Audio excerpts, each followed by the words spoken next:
Shark और चारा मछलियां। अपने शोध के दौरान एक समुद्री जीव विज्ञानी ने पानी से भरे एक बड़े टैंक में शार्क को डाला। कुछ देर बाद उसने उसमें कुछ चारा मछलियां डाल दी। चारा मछलियों को देखते ही शार्क तुरंत तैरकर उनकी ओर गई और उन पर हमला कर उन्हें खा लिया। समुद्री जीव विज्ञानी ने कुछ और चारा मछलियां टैंक में डाली और वे भी तुरंत शार्क का आहार बन गईं। अब समुद्री जीव विज्ञानी ने एक कांच का मजबूत पारदर्शी टुकड़ा उस टैंक के बीचों बीच डाल दिया। अब टैंक 2 भागों में बन चुका था। एक भाग में शार्क थी, दूसरे भाग में उसने कुछ चारा मछली डाल दी। विभाजक पारदर्शी कांच से शार्क चारा मछलियों को देख सकती थी। चारा मछलियों के देख शार्क फिर से उन पर हमला करने के लिए उस ओर तैरी, लेकिन कांच के विभाजक टुकड़े से टकरा कर रह गई। उसने फिर से कोशिश की, लेकिन कांच के टुकड़े के कारण वह चारा मछलियों तक नहीं पहुंच सकी।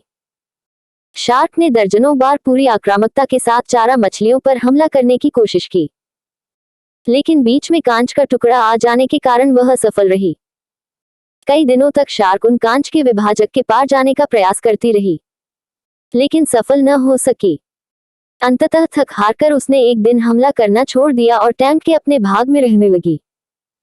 कुछ दिनों बाद समुद्री जीव विज्ञानी ने टैंक से वह कांच का विभाजक हटा दिया, लेकिन शार्क ने कभी उन चारा मछलियों पर हमला नहीं किया, क्योंकि एक काल्पनिक विभाजक उसके दिमाग में बस चुका था और उसने सोच लिया था कि वह उसे पार नहीं कर सकती।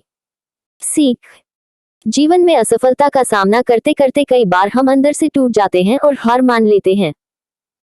हम सोच लेते हैं कि अब चाहे कितनी भी कोशिश कर लें, सफलता हासिल करना नामुमकिन है और उसके बाद हम कभी कोशिश ही नहीं करते, जबकि सफलता प्राप्ति के लिए अनवरत प्रयास आवश्यक है। परिस्थितियां बदलती रहती हैं, इसलिए अतीत की असफलता को दिमाग पर हावी न होने दें और पूरी लगन से फिर मेहनत करें। सफलता आपके कदम चूमेगी।